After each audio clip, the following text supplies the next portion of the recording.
پاکستان نے پہلے دن کہا تھا کہ جواب جب دیں گے تو پوری دنیا سنے گی. ان کا رفیل طیارے گرنا یہ اللہ تعالیٰ کی کرم نوازی. آپ پاکستان تحریک انصاف کے چیئرمین ہیں سر، برف پگھلنے جا رہی ہے، عمران خان باہر آ رہے ہیں. 26ویں ترمیم ہوئی جس طریقے سے ہوئی اور عدالتوں نے جس طریقے سے ہمیں ریلیف دینا ہی ختم ہو گیا ہے کو اگر آپ جیل میں رکھیں تو یہ مثال یہی ہے کہ آپ والدین کو جیل میں رکھیں اور بچوں کو کہیں کہ آؤ ہمارے ساتھ آپ فنکشن کریں. شہباز شریف صاحب کی آفر عمران خان نے قبول کر لی ہے، تو کوئی ڈیل ہونے جا رہی ہے؟ میں نے اس کے جواب میں یہ کہا تھا کہ میں اس کو ویلکم کرتا ہوں. خان صاحب سے پوچھوں گا، پارٹی سے پوچھوں گا. غازی امان اللہ نامی ایک لڑکا تھا، ان کو بھی مسنگ کر دیا گیا تھا. اس کے علاوہ اور بھی لوگ مسنگ ہیں، اور آپ کی پارٹی کے ساتھ یہ سب کچھ بہت زیادہ ہو گیا. اس پر پاکستان تحریک انصاف کے کردار کو لوگ ڈاؤٹ کر رہے ہیں کہ اگر خان صاحب رہا ہو جاتے ہیں تو کیا وہ شرف افضل صاحب کو بھی پارٹی میں لیں گے؟ السلام علیکم، امید ہے آپ سب خیریت سے ہوں گے، جہاں بھی ہوں گے خوش ہوں گے. ناظرین، آپ دیکھ رہے ہیں وائٹ نیوز نیٹ ورک اور میں ہوں آپ کا میزبان سیاد علی شاہ. ناظرین، آج بھارت اور پاکستان کے حوالے سے بھی بات چیت کریں گے، اور اس کے علاوہ پاکستان کے اندر جو سیاسی کشیدگی ابھی چل رہی ہے اس پہ بھی بات چیت کریں گے. ہمارے ساتھ اس پہ بات چیت کرنے کے لیے پاکستان تحریک انصاف کے چیئرمین بیرسٹر گوہر صاحب موجود ہے، ان سے گفتگو کریں گے. السلام علیکم سر. وعلیکم السلام، تھینکس فار زیاد فراہمی. سر، سب سے پہلے مجھے یہ بتائیے گا کہ بھارت کے ساتھ جو پاکستان کا یہ سارا معاملہ ہوا، جتنی صورتحال پیدا ہو گئی تھی اور بھارت کو جس طرح شکست ہوئی ہے، کیا کہنا چاہیں گے اس کے حوالے سے؟ دیکھو، اس پہ تو میرا خیال ہے ہر پاکستانی بڑا خوش ہے الحمدللہ، اور بھارت نے جس طریقے ہر درمی اختیار کی تھی وہ بھی دنیا نے دیکھی تھی. سب سے پہلی بات ہے کہ بھارت نے غلط الزام لگایا، جھوٹا الزام لگایا، پھر بنیاد طور پہ پاکستان کو ملوث کرنے کی کوشش کی، ایویڈنس بھی نہیں دیا، پاکستان کے آفر کو بھی ٹکرایا، کسی امپارشل جگہ پہ انویسٹیگیشن کے لیے بھی تیار نہیں تھا، کسی دنیا کی کوششوں کو بھی وہ کنسیڈر نہیں کر رہا تھا. اور پھر نہ صرف یہ کہ یہ سارا کچھ کیا، بس ساتھ ہی پھر انڈس واٹر ٹریٹی کو بھی بینس کر دیا، سارے بارڈر کلوز کر دیے، ویزے سسپینڈ کیے. ایون جو لوگ بیمار تھے اور وہ وہاں علاج کے لیے گئے تھے، وہ بھی ہیومینٹی انہوں نے ایسی دکھائی ہے کہ یہ دیکھو ان کو بھی واپس بھیجا پاکستان.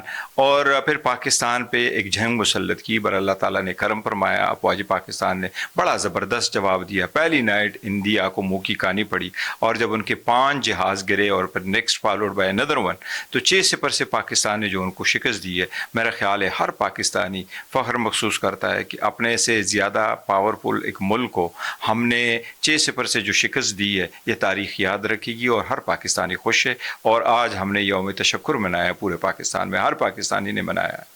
سر، مجھے بتائیے گا کہ جو انڈیا کے رافیل طیارے گرائے اور پوری دنیا میں ان کی ایک قسم کی تضحیک ہو گئی، اس پر کیا کہنا چاہیں گے؟ کیونکہ پوری دنیا میں یہ پہلے دفعہ ہوا ہے. دیکھیں، پہلی مرتبہ ہوا ہے، اور جو میں نے خبر سنی ہے اور جس طریقے سے ہمارے ساتھ کچھ انفارمیشن شیئر کی گئی، جب انہوں نے اٹیک کیا تھا تو اس وقت 87 جہاز تھے انڈیا کے، اور ہمارے 47 جہاز شاید ان کے ساتھ انوالو ہو گئے تھے. اور ہسٹری کی سب سے بڑی ڈاگ فائٹ جو جہازوں کا یہ کہتے ہیں ایئر فورس کا، وہ ساتھ میں انوالو تھا. لیکن اور انڈیا تو چھپا بھی رہا تھا کہ جی ہمارے جہاز نہیں گرے، لیکن پوری دنیا نے دیکھا، اور پاکستان نے پہلے دن کہا تھا کہ جواب جب دیں گے تو پوری دنیا سنے گی. ان کا رفیل طیارے گرنا یہ اللہ تعالیٰ کی کرم نوازی ہے، اور ہمارے ایئر فورس کی بہت اللہ تعالیٰ کی رحم کی وجہ سے ایک بہت بڑا مقام ہے جو انہوں نے حاصل کیا ایوییشن میں اور ایئر فورس کی اس میں، اور پوری قوم اس سے خوش ہے. سر، بھارت کے علاوہ پاکستان کے حوالے سے بات چیت کریں گے. اس وقت آپ پاکستان تحریک انصاف کے چیئرمین ہیں. سر، برف پگھلنے جا رہی ہے، عمران خان باہر آ رہے ہیں. دیکھیے، فی الحال زیادہ نہیں کوئی پگھلنے جا رہی ہے، لیکن میں یہ سمجھتا ہوں کہ جب ہم اقوام عالم سے ایٹ پیس ہونا چاہتے ہیں اور اقوام عالم سے ہم سیز فائر کرنا چاہتے ہیں، تو پھر آپس میں بھی ایٹ پیس رہے اور آپس میں بھی سیز فائر ہو، آپس میں بھی مل جل کے بیٹھے. اور ہم اگر ایک دیرینہ دشمن کو کہتے ہیں کہ ہمارے یہ مسائل ہے، اس میں کشمیر بھی ہے، اس میں انڈس واٹر ٹریٹی بھی ہے، اس میں دہشت گردی بھی ہے، کہ ان معاملات پہ ہم مل بیٹھ کر کے بات کرتے ہیں، تو پھر آپس میں بھی مل بیٹھ کے بات کرنے چاہیے. اور جتنے بھی کیسز بنے وہ سارے پولیٹیکلی موٹیویٹڈ کیسز تھے، ایک کے بعد دوسرا، دوسرے کے بعد تیسرا.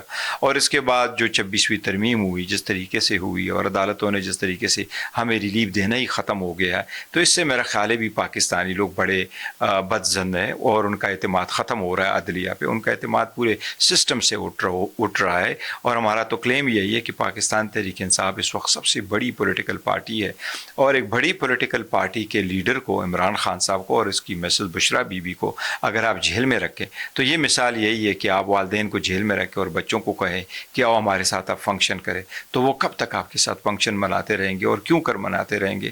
اس لیے ابھی ہمیں احساس کرنا چاہیے کہ آپس میں مل بیٹھ کے کوئی اس کا حل نکل آئے، اور حل یہی ہے کہ خان صاحب کی رہائی ہو اور جلد سے جلد ہو۔ سر مجھے بتائیے گا کہ خبریں گردش کر رہی ہے کہ شہباز شریف صاحب کی آفر عمران خان نے قبول کر لی ہے، تو کوئی ڈیل ہونے جا رہی ہے؟ نہیں، دیکھو، deal is off the table, deal کبھی نہیں ہوگی، ڈیل کی ہم نے تردید کی ہے۔ جہاں تک وزیر اعظم نے یہ کہا تھا کہ ہم بات کرنا چاہتے ہیں، یس انہوں نے اسمبلی کے فلور پہ کہا تھا، میں نے اس کے جواب میں یہ کہا تھا کہ میں اس کو ویلکم کرتا ہوں، خان صاحب سے پوچھوں گا، پارٹی سے پوچھوں گا، پھر اس میں آگے کی طرف بیٹھیں گے۔ As we speak up now کوئی پیش رفت نہیں ہے، کوئی حالات آگے نہیں بڑھے، لیکن میری ذاتی کوشش اور خواہش تو یہی ہے کہ حالات بہتری کی طرف جانا چاہیے اور ہونے چاہیے۔ ہم حق پر ہیں اور اتنے لڑتے رہے حق کے لیے، لیکن خان صاحب نے کہا کہ ڈیل کے لیے نہیں، اپنے لیے نہیں، جمہوریت کے لیے، اس سسٹم کے لیے اور ایوان کے لیے، آزاد عدلیہ کے لیے ہم چاہتے ہیں کہ پولیٹیکل ڈسکشن، ایک ڈسکورس ضرور ہو تاکہ یہ مسائل ونس اینڈ فار آل حل ہو۔ سر مجھے یہ بتائیے گا کہ ایک اہم سوال ہے کہ مسنگ پرسنس کی جب ہم بات کرتے ہیں تو خان صاحب جب پہلے بھی آئے تھے 2002 سے لے کے آج تک خان صاحب مسنگ پرسنس پہ بولے ہیں، ابھی بھی پختونخوا میں مختلف جگہوں پہ لوگوں کو مسنگ کر دیا جاتا ہے۔ کل بھی ایک غازی امان اللہ نامی ایک لڑکا تھا، ان کو بھی مسنگ کر دیا گیا تھا۔ اس کے علاوہ اور بھی لوگ مسنگ ہیں، اور آپ کی پارٹی کے ساتھ یہ سب کچھ بہت زیادہ ہو گیا۔ اس پر پاکستان تحریک انصاف کے کردار کو لوگ کو ڈاؤٹ کر رہے ہیں کہ پاکستان تحریک انصاف ان چیزوں پہ بات نہیں کر رہی ہے۔ نہیں، دیکھو، پاکستان تحریک انصاف کا موقف بڑا کلیئر ہے، ہم آزاد عدلیہ چاہتے ہیں، ایوان کی بالادستی چاہتے ہیں، عوام کی بنیادی حقوق کا تحفظ چاہتے ہیں۔ اگر کسی کو اٹھایا جاتا ہے اس کی ہم شدید مذمت کرتے ہیں، نہیں یہ نہیں ہونا چاہیے۔ اگر کسی نے کوئی جرم کیا ہے تو اس کی سزا ہونی چاہیے۔ میں نے اسمبلی کے فلور پہ وزیر اعظم سے جس دن غزہ پہ ہم اس کی یکجہتی کا وہ موقف دینا چاہ رہے تھے، وزیر اعظم کی اسپیچ کے بعد میری اسپیچ تھی، اور میں نے وزیر اعظم کے نوٹس میں ایک چیز کو لے کے آیا کہ سپریم کورٹ میں ایک پٹیشن فائل ہوئی، اور اس پٹیشن میں یہ کہا گیا تھا کہ آئندہ کسی کو نہیں اٹھایا جائے گا، اور یہ 4 جنوری 2023 کی بات تھی کہ قاضی فائز صاحب نے اس پہ نوٹس کر کے اٹارنی جنرل کو کہا تھا کہ وزیر اعظم سے انڈر ٹیکنگ لے کے آؤ کہ آئندہ کسی کو نہیں اٹھایا جائے گا مگر اس بندے کو جس کے خلاف کوئی پرچہ ہو۔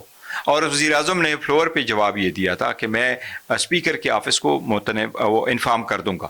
ہمارا تو موقف یہی ہے، اگر کسی کو اٹھایا جاتا ہے اپنے شہریوں کے ساتھ ایسا کوئی سلوک نہیں ہونا چاہیے، اور اگر ہے تو غلط ہے اور مذمت کرتے، اور اس کا طریقہ ونس اینڈ فار آل نکلنا چاہیے۔ اور جن لوگوں کو کیسز ہے، ایک انفورس ڈس اپیئرنس کمیشن بھی ہے، اس میں بھی لوگوں کو جانا چاہیے تاکہ یہ مسائل ونس اینڈ فار آل حل ہو۔ سر آخری سوال کرنا چاہوں گا شیر افضل مروت صاحب کے حوالے سے، کہ ان کے حوالے سے بھی لوگ مختلف قسم کی خبریں اکثر آتی رہتی ہے سوشل میڈیا پہ۔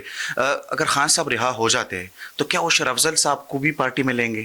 دیکھیں، خان صاحب کی اللہ تعالیٰ کرے جلد سے جلد رہا ہو، اور خان صاحب نے خود کہا ہے کہ میرے سے جو لوگ جا چکے ہیں، اور شیر افضل تو آفٹر آل ہمارے پارلیمنٹیرین بھی ہے، اور ان کو جو چلے گئے ہیں ان کو شوکاز وغیرہ تھا، وہ تو ایک ڈسپلن کی خلاف ورزی پہ ان کو نکالا گیا۔ خان صاحب نے تو یہاں تک کہا ہے کہ جو لوگ مجھے چھوڑ چکے ہیں 9 مئی کے بعد، اس پہ میں بھی کیس ٹو کیس بیس پہ دیکھوں گا، کس کو لوں گا اور کس کو نہیں لوں گا یہ بھی فیصلہ میں خود کروں گا۔ پھر جن کو لوں گا وہ کس ٹیسس میں لوں گا، اس کو میں نے کوئی پوزیشن دینی ہے، ویسے ایز اے ورکر لینا ہے، ان کو کیا لینا ہے یہ میں فیصلہ کروں گا۔ تو اللہ کرے خان صاحب کی رہائی ہو، اور رہائی کے بعد یہ سارے فیصلے خان صاحب خود کریں گے انشاءاللہ۔ سر آپ کے وقت کا بہت شکریہ۔ تھینک یو جی، شکریہ۔ ناظرین، ہمارے ساتھ پاکستان تحریک انصاف کے چیئرمین بیرسٹر گوہر صاحب موجود تھے۔ انشاءاللہ اگلے پروگرام میں کسی اور مہمان سے آپ کی ملاقات کروائیں گے۔ بہت شکریہ۔